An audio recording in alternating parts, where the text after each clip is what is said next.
and by dominant parties I mean dominant political parties of that time. For the 2010 Constitution, first the process took much longer, it was much more difficult, but more importantly, it involved a lot of participation of the people of Kenya, the people themselves of Kenya, in their representation. Many of that representation directly elected by the people to come to Bomas of Kenya to make a constitution. Over and above those who had been elected through democracy. That marks one of the biggest and most fundamental difference between the 2010 and the 1963 Constitution. While the 1963 Constitution was driven by the voices of dominant political parties, the 2010 Constitution was driven by the voices of masses of people from the grassroots, blending it with the voices of the leaders who were holding office at that time.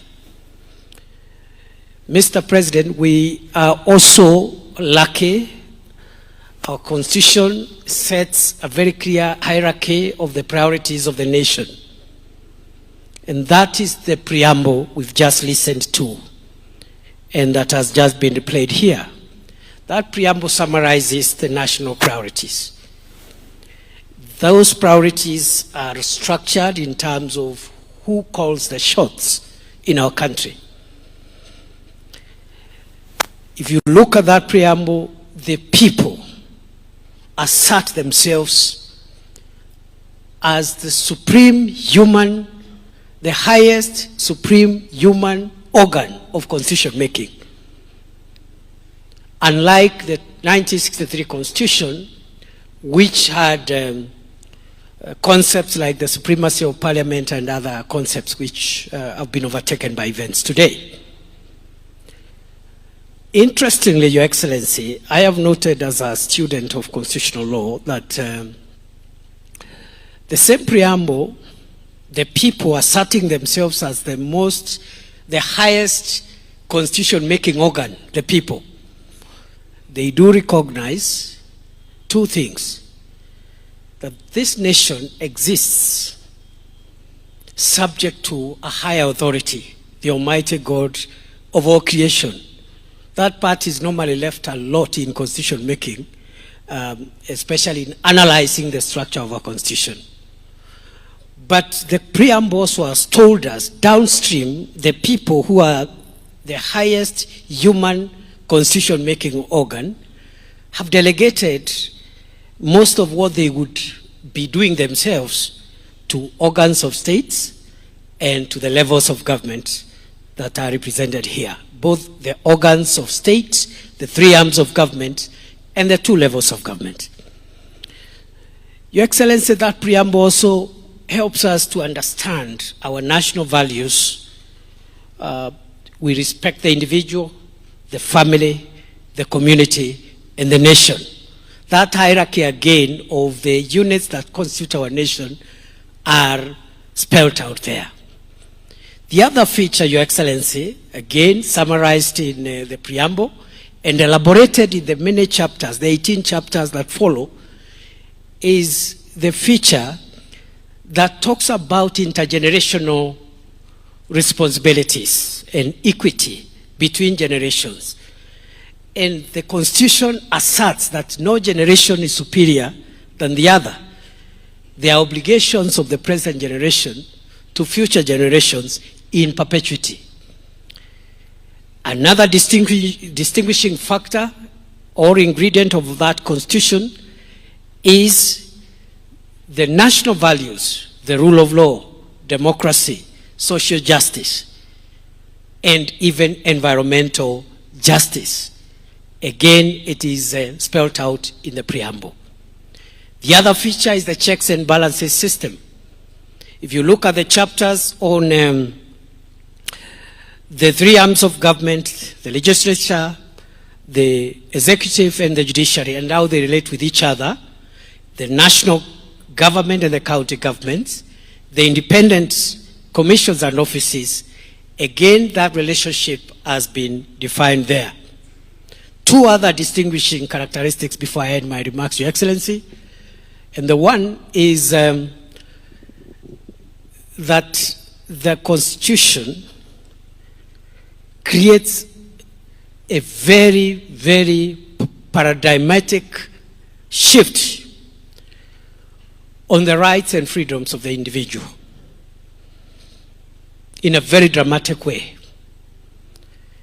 And even as we pause to look at the challenges we are facing as a country today to implement this wonderful Constitution, one of the areas that has brought a lot of heavy lifting as a nation is that issue around the freedoms of the individual and how individual citizens relate with one another. Finally, Your Excellency, this Constitution, again in the preamble, summarizes our sovereignty as a nation in two aspects. One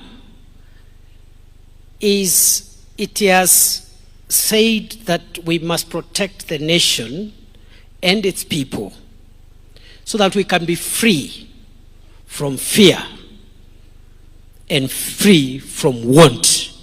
Those are two important aspects of this Constitution.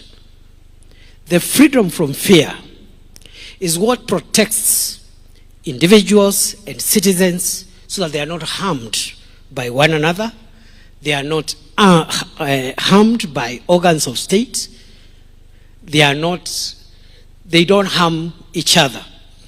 And then you have the military for the defense and also the institutions of internal security for the internal moderation of law and order to prevent us from hurting each other so that we can be free from fear.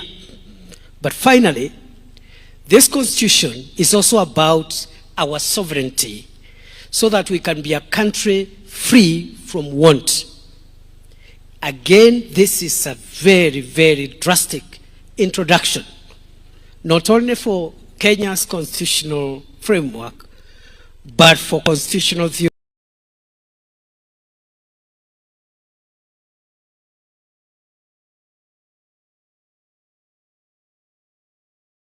Country free from want. Again, this is a very, very drastic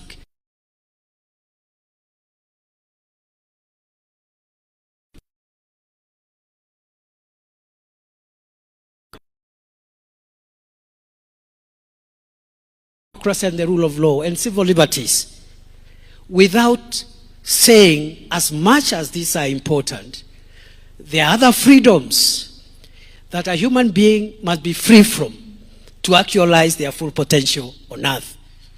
They must be free from hunger. They must be free from sickness. They must live in dignity. And that is the chapter on the Bill of Rights, on the socio-economic rights, which your administration, Your Excellency, has taken head on to deal with the difficult issues of public health and ensuring every citizen has the highest standard of health, making sure that we, as many Kenyans as possible, live in dignified dwellings which have sanitation, which can pass for dwellings that are of dignity, and so on and so on. The food security programs, the agriculture programs are speaking to our socio-economic rights enshrined in Article 43 that calls on the state to make sure you create access to the services that lead to asserting the sovereignty of the people of Kenya so that they can be free, not only from fear, but they can be free from want. Your Excellency, as I call the panelists who are much more qualified than I am on this subject, I want to say many of the people who fought, labored and sweated so that we can have this beautiful Grunum law, this Grunum, this Constitution, are not with us today.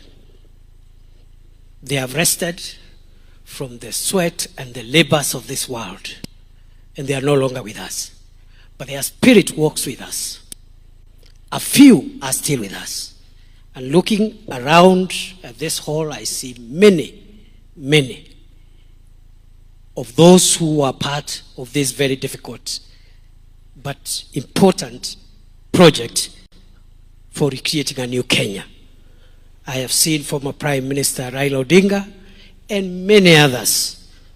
And I think I am in good space, and I look forward this afternoon to refreshing my memory, my mind, and my value system as a Kenyan on what I need to do to make sure that I live to the spirit, and I live up to the spirit and expectations of the Constitution in the office that I occupy. With those many remarks, Your Excellency, I've been requested to call the panelists. I don't know where they'll speak from. You give me that program, Michael. Just a minute.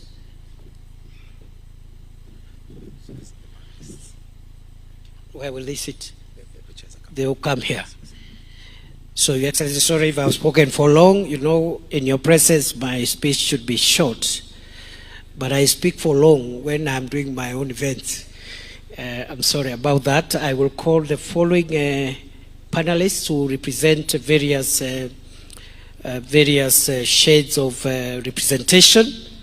The first one is our sister, my colleague in the profession, the Honorable Lady Justice Njoki Ndung'u, Judge of the Supreme Court, to represent the judiciary. Welcome, Justice Njoki, a very prominent player